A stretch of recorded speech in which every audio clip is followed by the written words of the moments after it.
Estamos aquí para esta rolda de prensa ao Comité de Empresa do Unísono Vigo,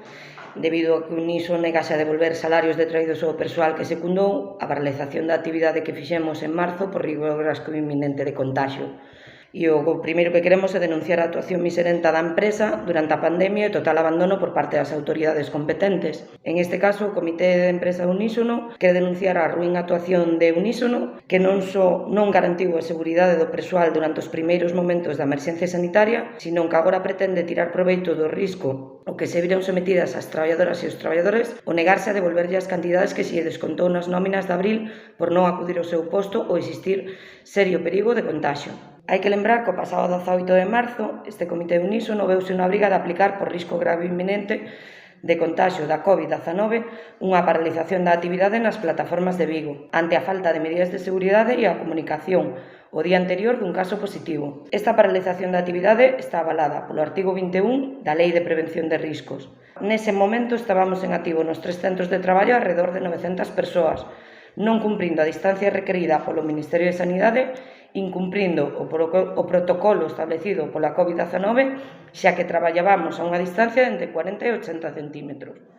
Despois de pedir en varias ocasións ao Unísono que tomara as medidas de seguridade que se indicaban nese momento e despois de varias denuncias en Inspección de Traballo e vendo que a empresa non facía nada ao respecto, o Comité de Empresa veuse na obriga de tomar a determinación de forma unánime de paralizar a actividade,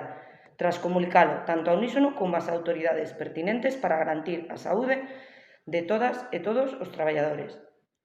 Tivemos un abandono total das autoridades laborais. Esta paralización debía ser revisada no prazo de 24 horas pola autoridade laboral correspondente, neste caso a Consellería de Sanidade por estar en estado de alarma. Entendemos que foi unha situación que superou a todas as institucións, pero a pesar da presión do Comité para que se resolvese esta situación e despois de comunicar en varios días que acudirían aos centros de traballo, a visita nunca se produceu, polo que o Comité quedou sen ningún tipo de resposta por parte das autoridades pertinentes e o persoal nunha situación de abandono e total indefensión. A sorpresa chega no mes de maio, cando a unha parte do persoal que secundou a paralización da actividade se lles contaron os días que se acolleu á mesma, dándose descontos en nóminas de entre 200 e 300 euros en salarios que rondan entre os 700 e os 800 euros. Os descontos non foron para todo o persoal que secundou os paros, senón que afectaron a algunhas persoas traballadoras, sen que se saiba se isto corresponde a unha estrategia.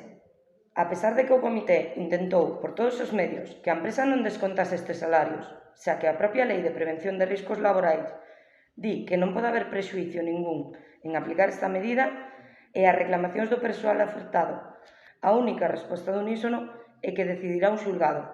Con esta decisión, a empresa evidencia que a súa única preocupación durante a emerxencia sanitaria foi gañar cartos á conta da saúde de todo o persoal. Como ben puxeron no Twitter corporativo do Unísono, lo importante non é el coronavirus, é el cliente. E quedou claro que tampouco era importante a saúde do seu persoal. Por último, os sindicatos con representación no Comité de Empresa están estudiando cas súas asesorías xurídicas as posibles accións legais contra o Unísono, ademais da planificación de posibles movilizacións ante o que consideran un claro caso de represión sindical.